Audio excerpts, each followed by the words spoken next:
Class आज की video में बात करेंगे एग्जाम ओरिएंटेड एग्जाम प्रिपरेशन। काफी सारी वीडियोस बनाई है लेकिन ये वीडियो थोड़ी सी अलग है।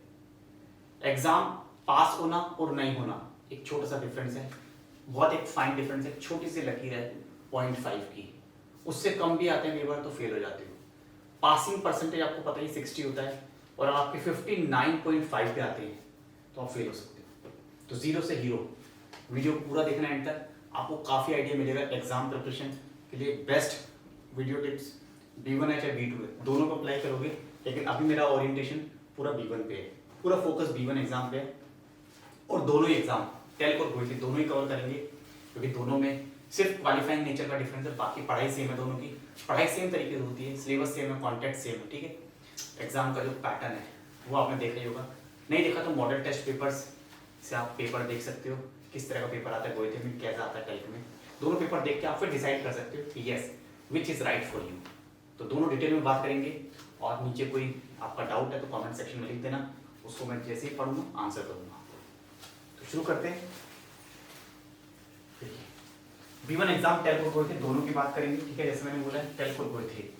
अब दोनों के लिए आपको थोड़ा सा समझना पड़ेगा कि दोनों का जो नेचर है, जो एग्जाम क्वालिफाइंग का जो नेचर है, पहले वो देख लेते हैं। दोनों में टाइल्स और मॉड्यूल्स कितने हैं आपको पता है, दोनों के सेंटर्स भी काफ़ी है इंडिया में, आप अप्लाई कर सकते हो और गोइथी को भी देख सकते हो। लेकिन सबसे बड़ा जो इंपॉर्टेंट पॉइंट है वो ये है कि गोइथी जो है वो पेपर पेन मोड में हो रहा है। पेपर पेन मोड में मतलब कि वो ऑनलाइन नहीं है, क्योंकि टेल्क क्या डिजिटल एग्जाम है आपका। टेल्क आपका डिजिटल हो रहा है, लैपटॉप पे कंप्यूटर पे हो रहा है, लैपटॉप और पीसी पे होता है। ये ध्यान रखना, टेल्क में आपको लैपटॉप और पीसी पे, मतलब टेल्क का एग्जाम देने जा रहे हो तो आपको टाइप करना पड़ेगा, टाइप कर करके अपने आंसर लिखने पड़ेंगे, स्क्रॉल कर करके अपने मार्क करने पड़ेंगे आंसर। बट गोइथी में क्या है, पेपर पेन ट्रेडिशनल मेथड है। क्वेश्चन पेपर होगा आपके पास, ओएमआर शीट की तरह से आंसर शीट होगी, उसमें आपको अपना करेक्ट आंसर मार्क करना है। ये गोइथी है, ये सबसे बड़ा डिफरेंस है दोनों में, अगर आपको नहीं पता है। कई बार होता है स्टूडेंट एकदम सेंटर पे जाते एकदम सरप्राइज होता है, ओ ये तो मुझे पता ही नहीं था कि टेट का एग्जाम ऑनलाइन होता है, सिस्टम पे बैठना पड़ेगा मुझे, लैपटॉप पे पीसी पे। तो उसके अकॉर्डिंग आपको अपनी स्पीड बनानी है। इसमें डिफरेंस होता है सिस्टम पे बैठ के देना और पेपर पेन मोड में देना, है ना, दोनों में डिफरेंस है। पेपर पेन मोड में आप फटाफट दे सकते हो, सिस्टम पे बैठे हो एक पेज पे टेक्स्ट लिखा है, फिर दूसरा पेज स्क्रॉल अप करो, फिर नीचे क्वेश्चन है, फिर ऊपर जाओगे, फिर नीचे आओगे, टाइम कंज्यूमिंग है और उससे डिस्ट्रैक्शन भी होती है। तो दोनों के अपने फायदे और नुकसान है, तो डिसीजन आपका है। B1 में देखते हैं, सबसे पहले गोइथी की बात करते हैं। मॉड्यूल होते हैं 4, मतलब स्पीकिंग, रीडिंग, राइटिंग, लिसनिंग, ये 4 मॉड्यूल है और चारों में अलग अलग 60% ईच। ये इसका क्वालिफाइंग नेचर है। 60% मार्क्स आपको चाहिए। 60% से कम यदि आपकी 59.5 पे आ जाएंगे ना तो आप फेल हो जाओगे। आपको 60% ही चाहिए, 60% आते एग्जाम पास। बेस्ट हंड्रेड आपके रिजल्ट में लिखा होगा, बेस्ट हंड्रेड क्या होता है, बेस्ट हंड्रेड मतलब पास, आप पास हो गए, बेस्ट स्टैंडर्ड लिखा होता है, ध्यान रखना। और अगर फेल हो गए तो क्या होगा, निस्ट बेस्ट स्टैंडर्ड, ये होगा निस्ट बेस्ट स्टैंडर्ड, फेल हो गया आप, ठीक है। दोनों वर्ड को समझ लेना, पास और निस्ट best standard, not pass, fail, ठीक है, ध्यान रखना इस बात।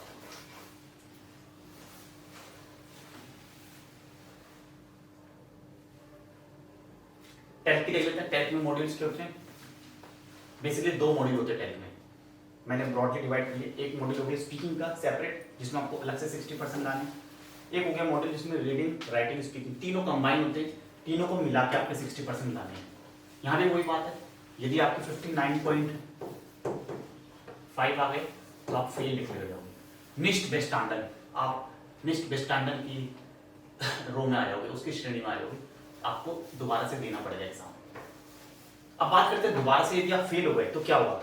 देखो यदि आप इसमें फेल हो गए सेकंड मॉड्यूल तो आपको सिर्फ यही रिपीट करना है, ओनली यही वाला रिपीट करना है। यदि आप इसमें फेल हो गए तो आपको सिर्फ यही 3 देने हैं, ये तीनों देने पड़ेंगे, ध्यान रखना। तीनों को मिला के 60% चाहिए क्योंकि, तो तीनों ही आपको देने पड़ेंगे, ठीक है। इसमें स्प्राक बाउस्टाइन भी आता है, स्प्राक बाउस्टाइन, है ना, रीडिंग, राइटिंग और स्प्राक बाउस्टाइन, ठीक है, ये स्पीकिंग है और लिसनिंग, बस इसमें करेक्शंस करेंगे। लिसनिंग और स्प्राक बाउस्टाइन, है ना, जो हमने पहली वीडियो बनाई, ये प्योरली आपका ग्रामर होता है, ये आपका प्योरली ग्रामर बेस्ड होता है, इसलिए आपको ग्रामर की अच्छी नॉलेज चाहिए, B1 लेवल तक की आपको ग्रामर अच्छे से आना चाहिए। तो आपको अगर आप इसमें फेल होते हो तो तीनों रीडिंग, राइटिंग, लिसनिंग और ग्रामर तीनों का रिपीट करना पड़ेगा। और दूसरा एक तरह का आपका स्पीकिंग, फिर आपको स्पीकिंग देना पड़ेगा। समझ गए? ऐसी गोइथी में भी था, गोइथी में एक बार देख लेते हैं। गोइथी में जो आपको बताया था मैंने, गोइथी में थी आपका 4 मॉड्यूल है, आपका ये पास हो गया, अच्छी बात है। ये कोई एक रह गया, कोई भी एक मॉड्यूल रह जाता है तो आप उसी को रिपीट करोगे। अब बात करते हैं शुरू में आप पेपर के चारों मॉड्यूल को देना चाहते हो, आप शुरू में 4 मॉड्यूल के पेपर दे सकते हो। आप कोई 2 देना चाहते हो तो कोई 2 के पेपर भी दे सकते हो। ये आपको चेक करना पड़ेगा वेबसाइट पे कि जब आप एग्जाम दे रहे हो, रजिस्ट्रेशन कर रहे हो आप एग्जाम के लिए, तो कौन से ओपन है रजिस्ट्रेशन। कोई भी 2 हो सकते हैं, speaking reading, speaking writing, speaking listening, reading writing. और कभी कभी सिर्फ एक का भी, जिसका सिर्फ एक ही मॉड्यूल रह गया है, सपोज 3 पास हो गए, एक मॉड्यूल में नहीं हो पाए, तो एक ही देगा, तो उसके लिए आपको रजिस्ट्रेशन करना पड़ेगा जो आपका फेल हुआ है। क्योंकि 4 मॉड्यूल है, चारों को पास करना है, चाहो तो एक बारी में कर लो या 4 अलग अलग बारी में कर लो, आपकी चॉइस है। ठीक है, और यहाँ पे क्या है, 2 ही मॉड्यूल है।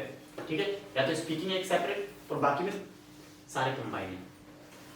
ये मैं बिल्कुल आपको ब्रॉडली एकदम डिटेल में बताऊं, इसके बाद भी कोई क्वेश्चन अगर आपका रह जाता है जो शायद मैंने कवर नहीं करा है, नहीं अभी मेरे को ध्यान आ रहा है, तो आप कमेंट में लिख देना। ठीक है, या तो उस पर एक सेपरेट वीडियो बना देंगे या फिर कमेंट में मैं रिप्लाई कर दूंगा।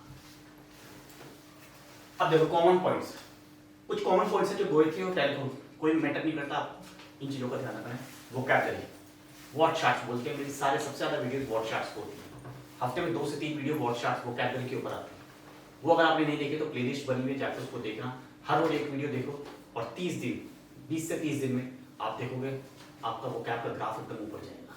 क्योंकि वोकैब इंप्रूव करने से क्या फायदा होगा, आपकी राइटिंग स्किल्स इंप्रूव होगी, स्पीकिंग इंप्रूव होगी और रीडिंग, तीनों का ही पेपर होता है, आप अच्छे से बोल पाओगे, लिख पाओगे। ठीक है, वैसे तो चारों स्किल्स इंपॉर्टेंट है, चारों में वोकैबुलरी का बहुत इंपॉर्टेंट रोल है, लेकिन सबसे ज्यादा इंपॉर्टेंट रोल राइटिंग और स्पीकिंग में। सबसे ज्यादा जो बेनिफिट आपको नजर आएगा वो राइटिंग और स्पीकिंग। यदि आपका वर्ड पावर है तो आप स्पीकिंग कर पाओगे, नहीं है तो नहीं कर पाओगे। अगर आपके पास वर्ड पावर नहीं है, वोकैबुलरी नहीं है, सफिशिएंट वर्ब नहीं है, नाउन नहीं है, एडजेक्टिव नहीं, तो आप लिख ही नहीं पाओगे। आप ध्यान रखना, ये कॉमन है, एग्जाम कोई भी है। अब यहाँ पे मैं बात करूँ V2 की भी, V1 की भी, चाहे आप कोई भी लेवल दे रहे हो, यदि आपके पास वोकैबुलरी नहीं है तो आप कुछ नहीं कर पाओगे, आप बिल्कुल हेल्पलेस हो जाओगे। तो ये सबसे बड़ा, सबसे इंपॉर्टेंट टूल है वोकैबुलरी। डे 1 से, जब से आप जर्मन सीख रहे हो, कहीं भी वोकैबुलरी एक सेपरेट लिस्ट बनाओ, नोटबुक बनाओ, जो भी कर सकते हो वर्ड मीनिंग की, और उसको बनाते चले जाओ। 6 महीने तक जब तक आप पढ़ रहे हो जर्मन, 7 महीने 8 महीने उसको आप फॉलो करो। अब हम बात करते हैं एक टाइप की, एक टाइप की मैं डिटेल में बात करूंगा, लिसनिंग स्किल्स की मैं बात करता हूँ। अब देखो किसी पेपर में 3 होते हैं, लिसनिंग स्किल्स के 3 पार्ट होते हैं, किसी में 4 पार्ट होते हैं। ठीक है, अलग अलग होते हैं, टेलको होते हैं इररिस्पेक्टिव। OSD भी होता है ना, OSD होता है, DTZ भी होता है, वो भी कोई भी। तो लिसनिंग के कहीं पे 3 पार्ट, कहीं पे 4 पार्ट।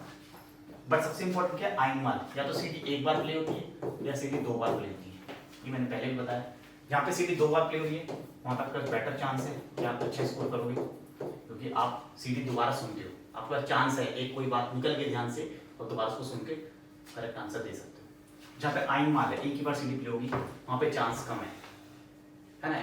सपोज पार्ट 1 में सीडी 1 बार प्ले होगी, 5 क्वेश्चन है, आपने सुना लेकिन एक बार में सारा समझ नहीं आया, तो आप 5 में से 3 ही कर पाए, 2 आप फिर तुक्का मारो, गैस कर रहे हो।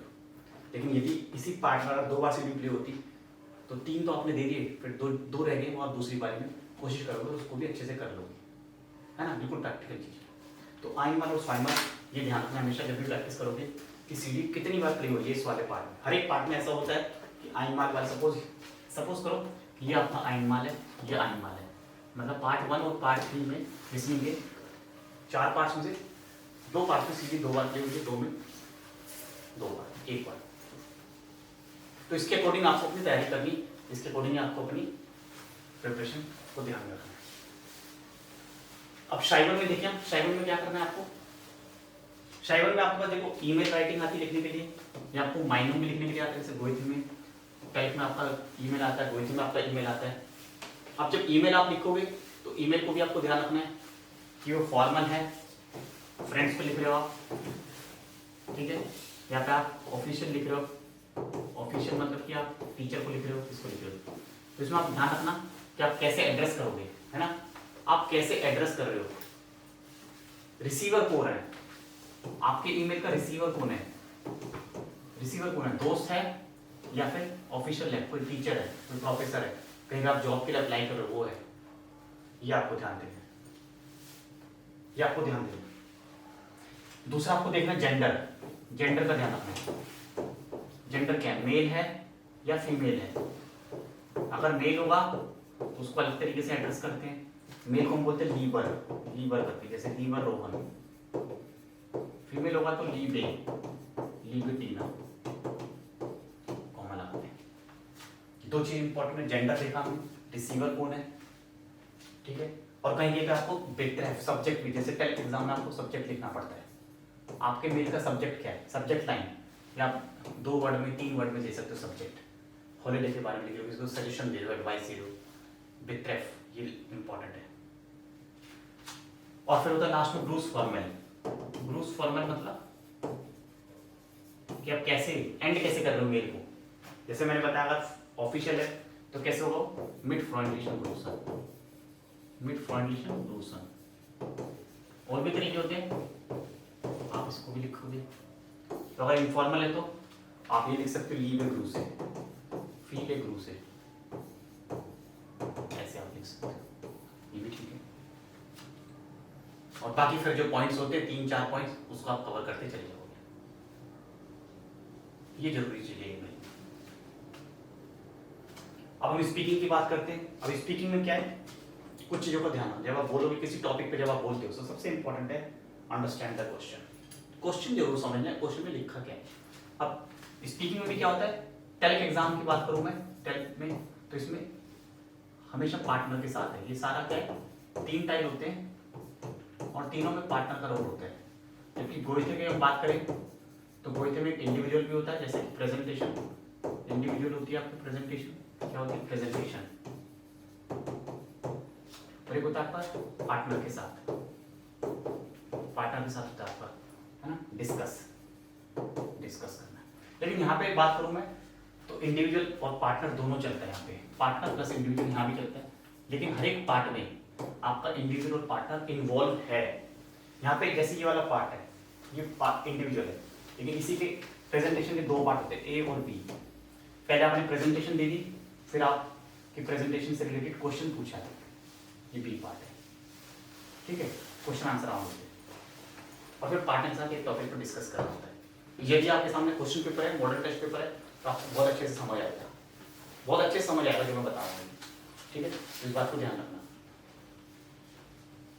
ठीक है, इस बात को ध्यान रखना।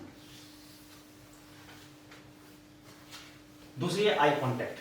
आप आई कांटेक्ट मेंटेन करोगे, ये नहीं कि ऊपर नीचे दाएं बाएं देख रहे हो और बोल रहे हो, ऐसे नहीं। It shows that lack of confidence, आपके अंदर कॉन्फिडेंस ही नहीं बोलने का, ठीक है। तो जब भी आप बोलोगे तो आंखों में आंखें डाल के बात करोगे, कॉन्फिडेंस आपका झलकेगा कि आप सही बात कर रहे हो, ठीक है। आई कांटेक्ट मेंटेन करना बहुत जरूरी है, ठीक है। आंखों में आंखें डाल के एग्जामिनर से बात कर रहे हो तो, दूसरे स्टूडेंट से बात कर रहे हो तो आई कांटेक्ट मेंटेन करना। शॉर्ट सेंटेंस बनाना, सेंटेंस छोटे छोटे रखना। कई बार होता है आपके माइंड में बहुत सारी बातें होती हैं, आपका एक सेंटेंस कंप्लीट होता है, आपने दूसरा शुरू कर दिया, फिर तीसरा कर दिया, वो सब मत करना। बहुत कंफ्यूज लगते हो आप, सुनने वाले को लग जाएगा कि आप कंफ्यूज हो, आपकी कॉन्सेप्ट क्लियर ही नहीं है, ना ही आपको टॉपिक समझ आ रहा है, ना ही आप सेंटेंस बना पा रहे हो, आप सिर्फ बोले जा रहे हो, वो मत करना गलती। अवॉइड मिस्टेक और रेडी मेटल। रेडी मेटल को ज़्यादा से ज़्यादा यूज़ करना अपने लेवल के अकॉर्डिंग, B1 में हो तो B1 के लेवल के अकॉर्डिंग, B2 हो तो उसके अकॉर्डिंग। ये भी सारे रेडी मेटल्स आपको इंटरनेट पे अवेलेबल है। आपने कोई बुक खरीदे एग्जाम की तो उसमें भी रेडी मेटल अच्छे से गिवन होते हैं, तो एक बुक जरूर खरीद लेना, बुक के नीचे लिंक है कुछ, वहाँ से आप परचेस कर सकते हो, मैंने लिंक दी है। ये सब चीज़ें इंपॉर्टेंट है। अब लेजन की बात करते हैं, रीडिंग का पेपर, इसमें भी कुछ अलग अलग टाइप्स होते हैं, कहीं पे 3, कहीं पे 4, कहीं पे 5 टाइप। इन कुछ कॉमन चीज़ें जो टेल्क और गोइथे दोनों में देखने को मिलती है, कुछ टेल्क में नहीं मिलेगी, कुछ गोइथे में मिलेंगी, तो कुछ मिक्स मैंने लिखी चीज़ें, जैसे या और 9 पार्ट, ये गोइथे एग्जाम में आता है रीडिंग में। एक स्टेटमेंट होती है, आप, ठीक है, एक स्टेटमेंट है यहाँ पे। अब यहाँ पे कुछ लोगों ने अपने कमेंट्स दिए, ठीक है, 7-8 लोग होते हैं। आपको बताना है कि इस स्टेटमेंट से ये जो लोग हैं, ये या है या 9, इसके फेवर में है या इसके अगेंस्ट में, ये गन है या फ्लोर है, ठीक है। आपको उस पर टिक करना होता है। सबसे स्कोरिंग टाइम मेरे को लगता है सबसे स्कोरिंग होता है, इसमें ज़्यादा से ज़्यादा स्कोर कर सकते हो आप। आई थिंक 7 पॉइंट्स होते हैं, 7 क्वेश्चन, 7 और 7 ठीक हो सकते हैं। फिर एक आता है लेजर टेक्स्ट, एक कंप्लीट टेक्स्ट होता है, उसके बेसिस पे क्वेश्चंस होते हैं 5, 6, 7, पूरा टेक्स्ट पढ़ना होता है आपको, करीब 150-200 वर्ड का होता है टेक्स्ट। उसको पढ़ के आप उसके क्वेश्चंस के आंसर दोगे। उसमें सारे क्वेश्चंस के आंसर ऑर्डर में होते हैं, ये सबसे अच्छी बात है। पहला क्वेश्चन सबसे ऊपर, लास्ट क्वेश्चन का आंसर लास्ट में, बाकी मिडल में आपको मिल जाते हैं। ऑर्डर में आप पढ़ते चले जाओगे। यदि कोई क्वेश्चन नहीं आता तो उसको स्किप कर देना, आगे बढ़ जाना, उस पर अटकना नहीं है, टाइम वेस्ट नहीं करना। टाइम बहुत लिमिटेड होता है एग्जाम में। ये ऊपर शिफ्टन वाला होता है, एक टेक्स्ट होते हैं, जैसे कि टेक्स्ट है यहाँ पे, और उन टेक्स्ट के साथ ही ना कुछ स्टेटमेंट्स होती है, टाइटल्स होते हैं आपको, है ना। जैसे यहाँ पे टाइटल है 1 2 3 4 5 टाइटल दिए हुए यूबर शिफ्टन है।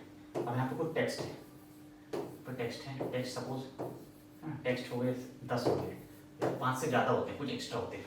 आपको मैच करना है कि ये वाला इससे मैच हो, ये इससे मैच हो, ये इससे मैच हो, ठीक है, इसको मैच करना है। पढ़ के ही मैच कर पाओगे आप कि कौन सी यूबर शिफ्ट किस टेक्स्ट से मैच कर रही है। तो इसमें कभी बहुत सिमिलर होता है, सिमिलैरिटी होती है, बहुत मुश्किल से डिफरेंस नजर आता है। पढ़ के बार बार 3 4 बार पढ़ो, फिर फाइनल आंसर मार्क करो। कीवर्ड को ध्यान रखो, कीवर्ड, सारे वर्ड्स की मीनिंग जानने की कोशिश मत करना कि हर वर्ड का आपको मतलब है, नहीं। एग्जाम में जब बैठे हो तो सिर्फ आंसर निकालने की सोचना।